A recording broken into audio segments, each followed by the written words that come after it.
The Roman civilization lasted in one form or another for over 2,000 years, during which it fought a vast and colorful variety of wars and enemies.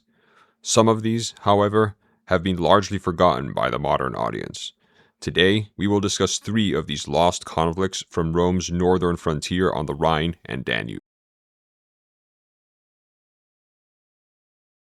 In 49 AD, war came to the remote Roman client kingdom of the Cimmerian Bosporus. One of the many forgotten conflicts waged by the Roman Empire, this campaign would see them fight in defense of their allies and interests around what is today known as Crimea and the fertile plains around it, against warlike steppe tribesmen and rebels. The Kingdom of Bosporus had its origins in a wave of Greek colonists who arrived in Crimea during the 7th century BC. This was a time of intensive overseas exploration and settling among the ancient Greeks, who over the following century founded several colonies across the Mediterranean. However, there was also extensive colonization around the Sea of Marmara and the Black Sea, or the Pontus as the latter was known to the Greeks. Unlike in the West, where Greeks from many different city-states would find new homes, the colonization around these 2 seas was entirely spearheaded by only 2 cities, Megara and Miletus. They may have even cooperated in these efforts, but if so, it remains uncertain. It was the colonists from Miletus who spearheaded the Greek settlements around the Black Sea. Over time, the Greeks would found a number of prosperous cities in the region, such as Pantikapaon, but the process was not easy. The local steppe tribes proved to be hostile to the newcomers, and the Greeks had to overcome firm initial resistance from the Scythians. Even after this, the colonists were engaged in a series of conflicts with the locals over the next few centuries, as the Greeks expanded their presence and formed relationships with what local peoples they could. It was not until 480 BC that a proper Greek realm was founded in the region, which became known as the Kingdom of Bosporus.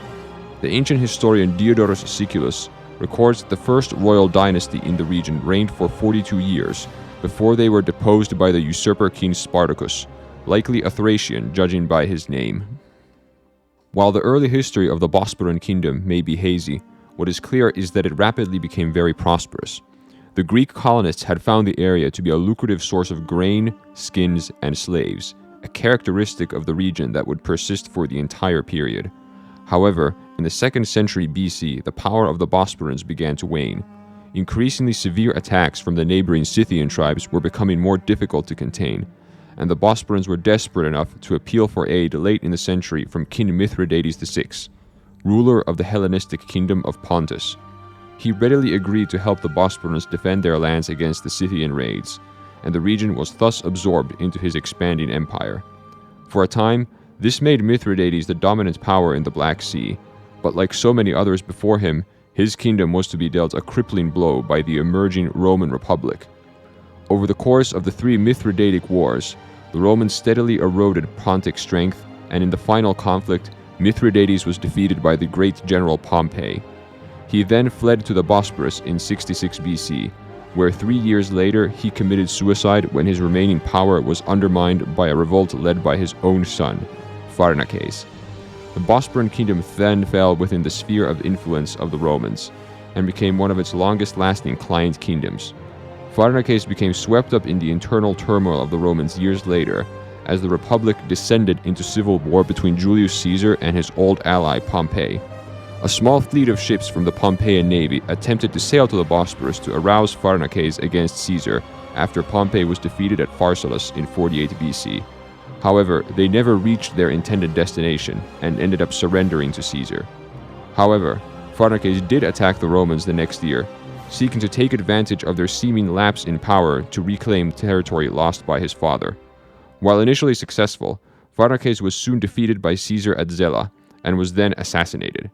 In the century that followed, little of note happened in Bosporus, as it remained a pliant Roman client state, first for the Republic and then the Empire. During the 1st century AD, Bosporus entered a new period of prosperity, as it became a prominent supplier of grain for the city of Rome. The region was important enough for a permanent garrison to also be established there at some point, apparently from units seconded there from Rome's large garrison at the Danube frontier.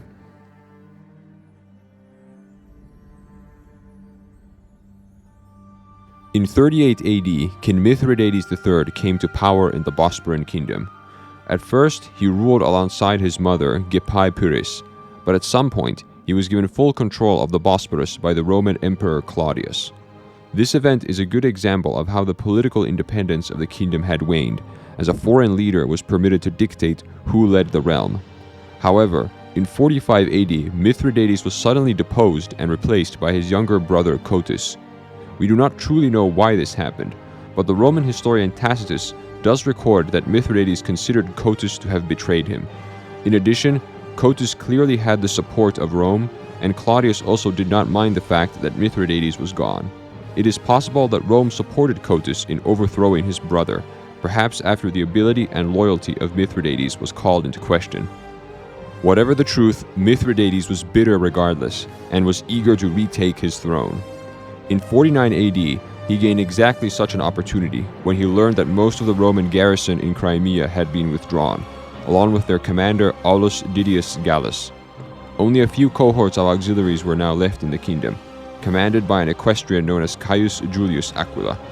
Tacitus mentions that Mithridates also despised this man, suggesting he may have played a role in his downfall a few years earlier.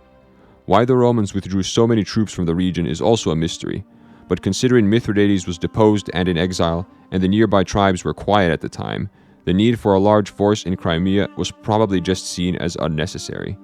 Seizing the chance, Mithridates enticed local deserters and some of the nearby steppe tribes to join him, either because of his prestige or perhaps his private wealth, or the chance to share in the riches of a successful campaign against a vulnerable but wealthy foe. Many men joined the king in exile. Mithridates soon had a large army, with which he was able to overwhelm the tribe known as the Dandaridae, forcing their chieftain to flee into exile. Cotys and Aquila correctly suspected that they were next on his list. However, their available forces were limited, and were not deemed sufficient to defeat Mithridates on their own. It seems that the Romans and Bosporans were particularly lacking in cavalry, a troop type Mithridates likely had in abundance thanks to being able to recruit from the native steppe tribesmen. To make matters worse, Cotys and Aquila faced a war on two fronts, as the Syraces tribe led by Zorsines had also declared war on them, perhaps also sensing an opportunity in the decrease of Roman troops in the area. Thus, the Romans were now forced to search for allies. They found a receptive audience in the Aursi tribe and their chieftain Eudenes, who was convinced to support Cotys and Aquila over Mithridates when envoys pointed out the great power of the Roman Empire, now to be arrayed against the rebel army. Eudenes required little convincing beyond that.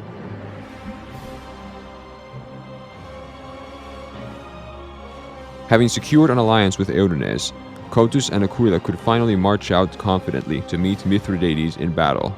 Little is known of the size and composition of the allied army, but nevertheless, we can glean some details from the writings of Tacitus. Firstly, there was Aquila's own Roman forces, consisting of a few auxiliary cohorts, at most a few thousand men. These were probably regular auxiliary heavy infantry, equipped very similarly to Roman legionaries and fighting in the same style.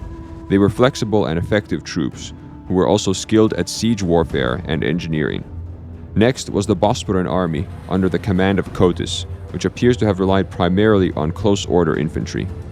Tacitus gives us the intriguing detail that the Bosporans were equipped in the Roman style, something that was quite common in the armies of many Roman client states. Finally, there were the Aursi under Eudenes, whose forces were quite likely comprised entirely of cavalry, as was common for the tribes in the region. The Roman army, together with their allies, marched out towards the former lands of the Dandaridae. Eudenes' cavalry was positioned at the van and rear of the column, and was ordered to deal with any enemy cavalry who might try to harass the Roman army in skirmishes. Meanwhile, it was decided that the Romans would deal with besieging enemy towns, as they anticipated encountering some fortified settlements. Details on the campaign against Mithridates are unfortunately sparse, but it appears that he was defeated in battle very quickly by the Romans, though we lack any details of this engagement. The allied army then marched upon the Dandaridae town of Soza, which had been evacuated by Mithridates beforehand and was taken without any resistance. However, the loyalty of the town's population was considered suspect, and so a garrison was left there to ensure its loyalty. Although Mithridates was still alive, He was now without an army or the resources and will to fight on, and was effectively neutralized. Cotys, Aquila, and Eumenes next decided to march against the Siraces, who had not yet made any moves against the allied forces, since Zorsines had hesitated about whether to ally himself with Mithridates or strike out on his own. The allied army crossed the river Panda without encountering serious resistance, and then besieged the fortified town of Uspe. This settlement was located on top of a hill and possessed a moat and walls. However, the latter were only made from wickerwork hurdles with earth packed in between. This may have been an adequate defense against the local tribes, who possessed little skill in sieges, but against the Imperial Roman army, who excelled in this art, the defenses of Uspe were pathetic. The Romans built a series of siege towers which were used to overtop the enemy defenses and bombard them from above. Firing flaming missiles and shots from powerful bolt throwers, the Romans steadily reduced the walls of Uspe to wreckage, and only the coming of nightfall prevented the Romans from storming it on the very first day of the attack. On the following day, the Uspians sent envoys to the allied camp, offering them a peace treaty. In exchange for leaving the town unscathed, Uspe would hand over to them a huge sum of 10,000 slaves. However, the offer was rejected with little or no consideration, since the allied army could ill afford to maintain so many prisoners of war. Thus, when the order was given for the assault to begin, the Roman and allied soldiers were ordered to kill everyone on sight. None of the citizens of Uspe were to be spared. This brutal display terrified the nearby communities in the surrounding area and convinced Zorsines to open negotiations with the Romans and their allies. The Siraces were forced to hand over hostages, and Zorsines also prostrated himself before the statue of the Emperor Claudius as a sign of his capitulation. This was considered an important victory for the Roman army by Tacitus, since not only had they overcome two enemies, but they had also advanced deep into previously unexplored territory, campaigning just 3 days' march from the river Don. With Mithridates and Zorsines both defeated, the war was effectively over, and the allied armies returned to their own territories. Ironically, it was after the Romans had won the war that they suffered their first notable reverse. During the journey back to Bosporus, the transport ships carrying one of the auxiliary cohorts were run aground, scattering the Roman soldiers and making them vulnerable. The locals seized upon the opportunity to attack, and the cohort was heavily mauled, even suffering the death of its commander, though the rest of the survivors appeared to have made it to safety. But this ultimately minor setback was certainly not enough to change the course of the war for Mithridates, and he began to consider to whom he should surrender. He despised and distrusted Cotys, and did not trust any of the Roman officials at Bosporus to be influential enough to guarantee his safety, so he decided to surrender to a relative stranger, Eumenes of the Aorsi. The king put up his best appearance and arrived at the Aorsi court, asking for sanctuary and mercy. His plea moved Eumenes deeply, who sent a letter to Claudius advising him to spare Mithridates. The emperor was at first inclined to recapture Mithridates for execution, by force if necessary. However, others advised him to instead accept Eumenes' suggestion. Mithridates would serve as a sign of Roman clemency and as a symbol of their victory. Furthermore, a protracted war in the area was deemed to be pointless, as there was no real strategic value in the steppe, and operations there were made more difficult by a lack of established roads and harbors. Mithridates went into custody of Junius Clio, the procurator of Pontus, from where he was eventually sent to Rome. He appears to have lived out the rest of his days there in comfort, although he initially at least behaved with a surprising degree of arrogance, even when he was publicly displayed at the Roman Forum by Claudius. Whatever his attitude, the surrender of the king in exile marked the symbolic, if not true, end of the war on the steppe. Cotys would continue to rule the Bosporan Kingdom for several years, until in 63 AD, when the Emperor Nero decided to absorb his kingdom into the Roman provincial structure. His decision, however, was reversed in 68 AD following his death, and Bosporus was handed back to Cotys' son. Aquila largely fades away from the historical records at this point, though we do know he served as a praetor in Rome after his successes against Mithridates and the Siraces. Eumenes also gained much from his new alliance with Rome, boosting his prestige, wealth, and power considerably. The kingdom of Bosporus itself would continue to endure for a long time, However, over the next few centuries, its power began to weaken, until around the 4th century AD it collapsed completely, perhaps at the hands of the Huns.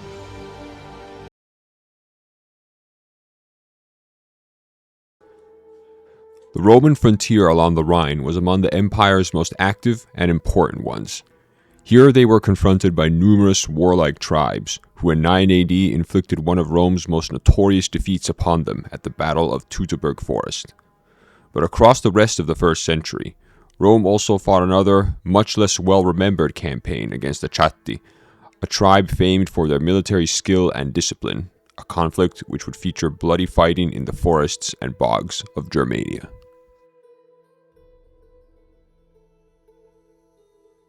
The Romans had first expanded up to the River Rhine and what is currently Germany in the 1st century BC during Julius Caesar's conquest of Gaul. Although Caesar engaged in heavy fighting with the Germans and crossed the Rhine itself to raid their territory, it wasn't until many years later that the Romans began to consider a more permanent conquest of Germania. During the reign of Augustus in the late 1st century BC, the Roman Empire took large swaths of territory up to the River Elbe. However, these gains were undone later in the aftermath of the disastrous Roman defeat at Teutoburg Forest in 9 AD. Years, and would continue fighting campaigns in the region, the Rhine now became the main frontier with the Germanic peoples. During these wars, the Romans had been opposed by many different tribes, among them being the Chhatti. While the Chhatti resided near the Hercynian forest of Germania, their territory was noted to have otherwise been more open than that of other tribes, characterized by large plains and hills. According to the Roman historian Tacitus, the tribe itself was known for the physical strength of its members and what he described as unusual mental vigor. On campaign, the Chhatti were also known for their good quality infantry, upon which their military strength rested almost entirely, evidently making very little use of cavalry. In a similar manner to Roman troops, the Chattic warriors were also known to carry entrenching tools on their person as well as their own provisions, and seem to have been more deliberate and careful about pitching camps and fortifications compared to the other tribes. In battle, they were known to maintain good order and placed greater emphasis on command and control and discipline. Thus, it was a Tacitus remark that other tribes may be seen going forth to battle, the Chhatti come out for a campaign. After the Battle of Teutoburg and the subsequent Roman campaigns under the general Germanicus, the frontier between Rome and the Chhatti would remain stable for several decades. It was not until around the year 40 AD that hostilities broke out next, as the Chhatti launched a raid on the Rhine frontier. In retaliation, the Roman governor Sulpicius Galba led a counterattack into Chattic territory that defeated the tribe, a pattern that would come to repeat itself several times over the following years. One of the most significant conflicts with the Chhatti would then occur a decade later, when in 50 AD they launched another large raid into the province of Germania Superior. The Chhatti had received news that the Roman governor had recently died while in office, leaving the area and its army without a clear overall commander, and the Germans decided to take advantage of this lapse in leadership to attack. The Chhatti succeeded in gathering large amounts of plunder without meeting any resistance. However, upon the arrival of the new Roman governor, Publius Pomponius Secundus, the empire started to respond more effectively. Pomponius sent orders to two Germanic tribes allied to the Romans, the Vangiones and Nemetes, telling them to raise new levies and cut off the Chatti's route of escape. Meanwhile, Pomponius mustered a force of auxiliary cavalry from the troops available to him to quickly intercept the Germanic raiders. Tacitus then describes how the Roman troops were divided into two columns, a right side presumably describing the Vangiones and Nemetes, and a left side with the auxiliaries. The Roman cavalry succeeded in intercepting and defeating a Chhatti warband that was returning home after a successful raid, and had grown relaxed and overconfident. What was especially notable, however, was the liberation of some Roman prisoners of war captured at the Battle of Teutoburg over 40 years earlier, who had been kept by the Chhatti as slaves. The Vangiones and Nemetes on the right column were also victorious, where the Chhatti had risked fighting them in a formal battle. After these events, the Chhatti attempted to retreat with their plunder to their own territory. However, they were intercepted at the Taunus Mountains by Pomponius, who had predicted the raiders might use this route and was waiting there with his legions. The governor had hoped the Chhatti would risk fighting a pitched battle, But since they were now blockaded by the Romans and also had to contend with the threat of their chief Germanic rivals, the Cherusci, they instead decided to negotiate. The Chhatti sent a delegation along with hostages to Rome to negotiate with Emperor Nero, after which the war was brought to an end. For his role in defeating this invasion, Pomponius was awarded with triumphal ornaments. For the next several years, the Chhatti rarely became directly involved in Roman affairs, the notable exception being when they briefly intervened in the Batavian Revolt of 69 and 70 AD to support the rebels Civilis, before he was defeated. The next major campaign the Romans fought with the tribe did not take place until the reign of Domitian around 85 AD, though the causes behind it are unclear. The Chhatti may have once again become a threat to the Roman frontier with raiding, or Domitian may have simply been looking for an opportunity for military glory. Either way, the emperor would be personally leading this campaign. Hoping to catch the Chhatti off guard, Domitian allowed false reports to spread that he was going to tour the nearby provinces to conduct a census, which eventually spread to the Chhatti just across the Roman frontier. Once he arrived in the area, Domitian swiftly invaded Chattic territory. However, the Germans were not drawn into open battle and instead began a guerrilla campaign against the Romans. The Chhatti established several hidden outposts from where they launched a surprise attack against the Romans. This strategy may have been inspired by the tribe's weakness in cavalry, which left it at a disadvantage in more formal battles against the Roman army, which was supported by high-quality mounted troops in this period. However, Domitian remained undeterred and expanded the scope of the Roman offensive to root out the Chhatti hiding places, while the Roman cavalry adapted to the local terrain well and began to fight dismounted in the forests. In the end, Roman adaptability and skill prevailed, and the Chhatti were defeated. Although the Chhatti would continue to be present on the Rhine frontier, Domitian's campaign proved to be the last recorded conflict on a large scale fought against the tribe in the 1st century AD, and mentions of them later in our records begin to gradually dry up henceforth. Domitian's victory also led to the annexation of new territory in southwestern Germania for the empire. Aside from inflicting a heavy defeat on a long-standing Roman enemy, the new conquests also improved communications along the Roman frontiers between the Rhine and Danube, which were also bolstered by new fortifications. The Romans would continue to hold on to these new conquests for a long time, until they were abandoned during the 3rd century AD, likely as a result of the empire finding it more difficult to hold on to this section of the frontier amidst the many other challenges it was facing at the time. The river Danube was one of the most important and long-lasting frontiers of the Roman Empire, from its conquest and consolidation under Augustus to the Eastern Empire that survived the fall of the West in the 5th century. The Romans came into contact with many different peoples at the Danube, but among those they most frequently clashed with was the Sarmatians, a nomadic people from the steppe who fought one of the bloodiest wars in the region during the 1st century AD.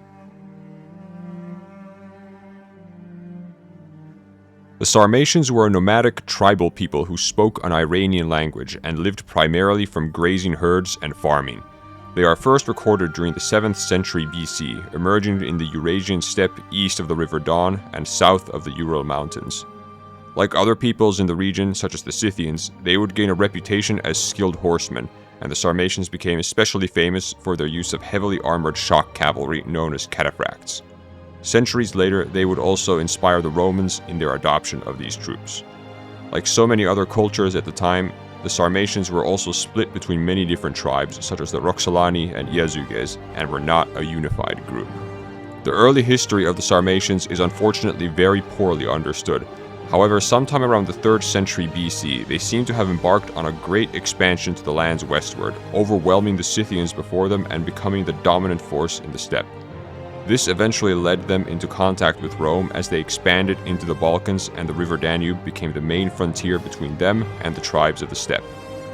However, it was not until the late 1st century BC that the Sarmatians became more aggressive towards the Romans and started launching raids into their territory south of the Danube, which the imperial army successfully defeated.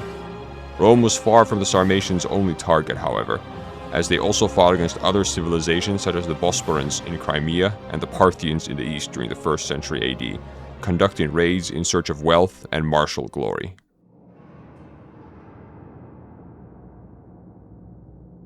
The Roman Empire was internally very stable during the early Principate. However, the notable exception to this would be the civil wars that followed the downfall of Emperor Nero in 68 AD, as several Roman commanders vied for the imperial purple. After Nero's death, the throne was briefly seized by a Roman governor from Hispania named Servius Sulpicius Galba. During his reign, the Sarmatian tribe of the Roxolani launched a raid into Moesia during the winter of 68 AD, where they destroyed 2 cohorts of auxiliary infantry in a minor engagement. If Galba had any intention of responding to this incursion, he would never gain the opportunity, as he was overthrown in January 69 AD by Marcus Salvius Otho. Otho was, in turn, soon opposed by the Roman commander Aulus Vitellius, who marched upon Italy with the backing of a large army drawn mainly from the Rhine frontier. As civil war loomed, Rome was also distracted from foreign wars, and as a result, the Sarmatian threat to Moesia was largely ignored during this period. Emboldened by their successful raid in the previous winter, the Roxolani now gathered a large army with the intent of launching an incursion on an even greater scale. The invasion force totaled to around 9,000 cavalry, who were confident of victory and eager for plunder and battle. The Roxolani soon spread across Moesia and looted the province extensively, but in their overconfidence they also failed to adequately prepare for battle, and their army soon found itself spread thin across the area and laden with plunder. The Roman response came in the form of the 3rd Gallica Legion, which had recently arrived from its base in Syria. As usual, it was accompanied by a supporting force of auxiliaries. In sharp contrast to the Sarmatians, the Romans were well prepared and advanced upon the raiders in good order. The terrain was also still snowy and wet from the winter, which further impeded the Sarmatians, whose cavalry struggled greatly in the difficult terrain. Meanwhile, the heavy armor of their cataphracts combined with their unwieldy 2-handed lances and heavy swords wore them down further and made them easy prey for the flexible Roman infantry.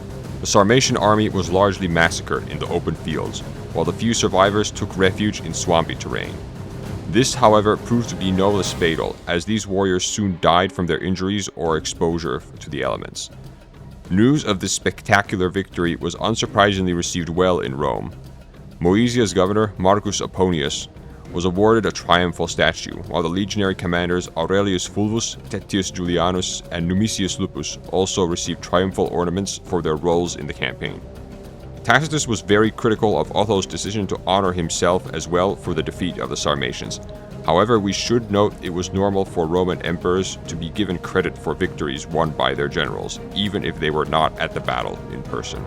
After this, the Romans spent the following months mainly being occupied by the civil wars of the Year of the Four Emperors, as Otho was deposed by the usurper Vitellius, who was then in turn overthrown by Vespasian in December 69 AD. At the same time, a major uprising erupted at the Rhine frontier when the Germanic tribe known as the Batavi led a revolt against the Romans. Yet the Danube would not remain quiet for long either. In 70 AD, while the Romans were still busy with the Batavian revolt, the Sarmatians launched another large raid into Moesia, which caught the empire completely by surprise. Many of the Roman outposts along the border were overrun, and to make matters worse, the governor Fonteius Agrippa was defeated and killed in battle. With no strong Roman opposition before them, the Sarmatians were able to raid with impunity, and Josephus bleakly describes how the province was stripped bare. When news of this devastation reached Vespasian, he immediately organized a counterattack under the general Rubrius Gallus. This time the Romans were well prepared for the Sarmatians, and Gallus won several victories over the invaders, inflicting devastating casualties upon them. Thus the Sarmatians were defeated and sent fleeing back over the Danube before the year was out, and Gallus quickly got to work strengthening Moesia's garrison so that the province would not be caught off guard so easily again. This finally brought an end to Sarmatian raids across the Danube, at least for the time being. Nevertheless, they would remain a persistent foe of the Romans on the Danube for centuries to come, fighting campaigns against the empire on their own or coming to the aid of Rome's enemies like the Dacians. The Sarmatians would, however, begin to gradually weaken from the 3rd century AD onward, when the arrival of the Goths contested their old dominance along the steppe and Danube. Then, to make matters worse, the Huns invaded the region during the 4th century AD, who not only defeated the Goths in battle, but also drove the Sarmatians off before them, who became scattered across the steppe and the lands of the Roman Empire as migrants that also served in the imperial military. While they survived, however, this was a point of no return for the once mighty warrior people, as they gradually faded from history and were absorbed by the peoples around them, until only a faint echo remained of them by the 6th century. Thank you for watching. Be sure to like the video and subscribe for more content on Roman warfare, and check out the links to my other sites and ways to support the channel below.